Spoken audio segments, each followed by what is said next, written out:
Eh bien, ces pays représentent la moitié de la population mondiale, d'une part, et d'autre part, ce sont des pays qui se développent, contrairement aux pays de ce qu'on peut appeler la zone atlantiste ou le monde transatlantique, qui est dans une période de récession et de dépression. Alors, ces pays jettent un défi, lancent un défi. Ils disent, voilà, le système actuel ne marche pas, il faut en bâtir un nouveau. Donc il y a une partie qui est une critique du système actuel, et une autre partie qui est la volonté, non pas simplement de faire des accords, une série d'accords, bien que ce soit la forme que ça prenne, mais derrière il y a beaucoup plus, une plateforme de développement mutuel. Cette plateforme de développement mutuel, c'est soutenu par ces banques de développement qui commencent à apparaître, que la Chine en particulier a créé. Et en même temps, une volonté de sortir du système dollar, c'est-à-dire de passer des accords en renminbi, en yuan chinois, en rouble et en réal brésilien. Donc il y a cette volonté de jeter les bases d'un système nouveau. Comme le professeur Liu Haifang du secteur africain, de la section africaine de l'université de Pékin l'a dit, c'est pas seulement pour ces pays-là, les pays du BRICS, mais c'est pour l'ensemble des pays dans le monde qui doivent se développer. Et le fondement de ce développement, vu par ces pays, c'est à terme l'hélium 3, la fusion thermonucléaire, les formes d'énergie nouvelles, et à court terme, des échanges sur tout ce qui peut se présenter, et en particulier les produits alimentaires.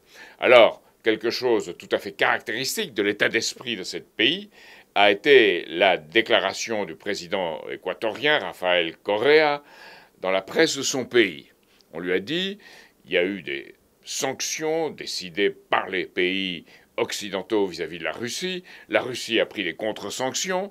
En particulier, elle ne veut plus importer de produits alimentaires de l'Union européenne ou des États-Unis, ce qui touche surtout l'Union européenne.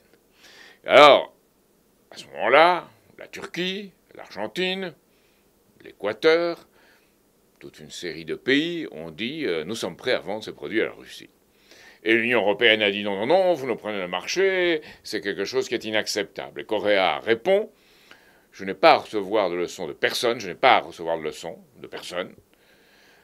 Mon pays a le droit de fournir en produits alimentaires la Russie, et que je sache, nous ne sommes pas membres de l'Union européenne. Donc, si vous regardez l'évolution, si on regarde l'évolution constituée par tout cela, c'est quelque chose de plus important en puissance que la chute du mur de Berlin. Pourquoi ? Parce qu'il y a la définition d'un futur, de pays qui se situent dans un futur, et pas simplement la chute d'un système. Il y a eu la chute du système soviétique, avec la chute du mur de Berlin. Maintenant, on assiste à la chute du système financier de l'oligarchie, je dirais, occidentale, anglo-américaine.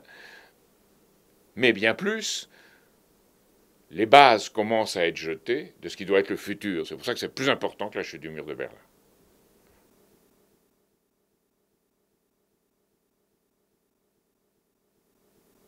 Au contraire, la Chine jette les fondements d'un avenir. J'allais de voir comment nous pouvons rallier à ce monde qui est défini par un développement qui est en Chine. Moi, j'aurais très peur, au contraire, du non-développement qu'il y a aux États-Unis et à l'attitude américaine qui devient de plus en plus comme celle d'un dragon qui commence à perdre ses dents et devient de plus en plus furieux.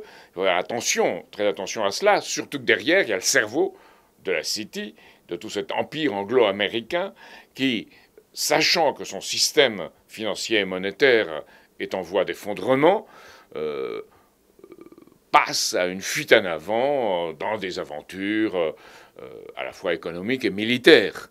Donc, notamment, on l'a vu en Ukraine par le soutien apporté au régime de Kiev, qui est un régime de fait, qui n'est pas un régime qui a suivi les règles de droit. On l'a vu là, et on a vu les réactions russes qu'on risque de provoquer.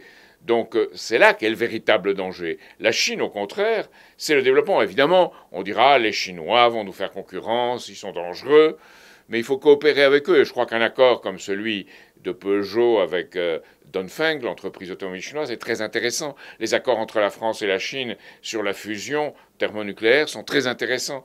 Il y a des domaines avec la Chine de développement, notamment dans les centrales nucléaires qu'on y construit. Alors oui, mais les Chinois vont nous prendre notre technologie, vont nous prendre notre savoir-faire. Eh bien oui, il y a un développement et c'est à nous d'être en avant, d'avoir en Europe, en France en particulier, la mobilisation de toutes nos ressources dans la recherche, dans la découverte de principes physiques nouveaux dans l'univers qu'on applique sous forme de technologie. On ne le fait pas, c'est notre problème, ce n'est pas le problème des Chinois.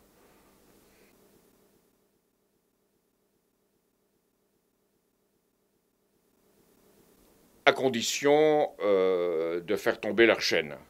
Et leur chaîne, qu'est-ce que c'est? C'est un dispositif à la fois économique et militaire, qui est celui de l'OTAN, celui de l'Union européenne et celui de l'euro. Alors il faut sortir de l'OTAN, qui est sortir de l'aspect militaire, puisque l'OTAN ne respecte plus les accords qui avaient été conclus avec la Russie, avec du temps où c'était l'Union soviétique, que l'OTAN ne s'étendrait pas au-delà dans les pays de l'Est. Maintenant, ils cherchent même à s'étendre en Ukraine. Donc c'est ne pas respecter les accords qui avaient été conclus à l'époque. Il faut sortir aussi de l'Union européenne, qui est une union suicidaire actuellement, autodestructrice. C'est quelque chose qui est incapable d'apporter la croissance, incapable d'apporter un avenir. Il faut en sortir. Il y a un article 50 qui dit que chaque pays, suivant ses propres dispositions constitutionnelles, peut sortir de l'Union européenne. On ne peut pas sortir de l'euro en tant que tel. On peut sortir de l'Union européenne. Et il y a des précédents. Le Groenland l'a fait. Et l'Algérie, à l'époque on avait la communauté européenne, ça n'est détaché puisqu'elle n'était plus française. Donc il y a des précédents. Et il faut rebâtir autre chose, bien sûr. Alors cette autre chose, qu'est-ce que ça peut être? C'est ce monde auquel pensent et la Chine et la Russie. Ça ne veut pas dire que c'est pour demain dans son application, mais dans sa conception, oui, c'est déjà aujourd'hui. C'est ce monde fondé sur le mode d'énergie qu'apporte la fusion thermonucléaire contrôlée. Alors pas les réactions deutérium-tritium, comme c'était le cas jusqu'à aujourd'hui, auxquelles on a pensé, c'est ITER, qui est basé sur ça en France, mais des réactions basées sur l'hélium 3. On utilise l'hélium 3. Quel est l'avantage de l'hélium 3? Avec l'hélium 3, on a des réactions qui produisent de l'hélium 4 et des protons. Ces protons sont chargés.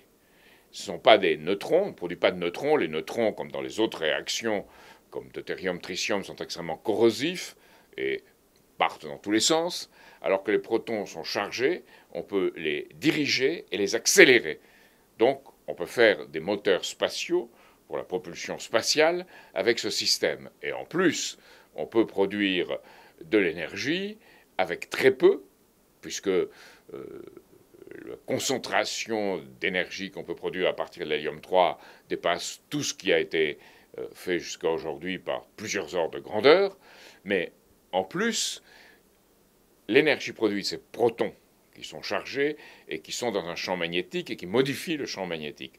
Cette modification permet directement de produire de l'énergie. Donc on produit de l'énergie directement. Alors dans toutes les réactions jusqu'à présent, y compris la fusion deutérium-tritium, on a besoin d'un mécanisme intermédiaire, c'est-à-dire qu'on chauffe, on fait de la vapeur, avec cette vapeur on fait tourner des turbines, avec cette turbine on produit de l'énergie. Là non, c'est une révolution. Ça c'est la révolution auquel pensent les Chinois, qui ont dit l'hélium 3, il n'y en a pas assez sur Terre, on ira le chercher sur la Lune. Et il y a un rapport qui vient d'être écrit récemment par les Chinois même, disant que on ira le chercher sur la Lune et il y aura en puissance pour 10 000 années d'usage de l'énergie pour l'humanité. Alors les Russes ont fait un autre rapport qui dit la même chose. Nous nous préparons à développer une exploitation minière d'hélium 3 sur la Lune. C'est la science-fantasy, c'est de la science-fiction, on dira c'est farfelu. Pas du tout. Ceux qui sont farfelus, c'est ceux qui ne croient pas à ces choses parce qu'ils ne pensent pas le futur, ils ne pensent pas à l'avenir. Et ce sont des gens qui pensent petit, et on a vu l'Union européenne, à force de penser petit, on a vu où on est arrivé aujourd'hui.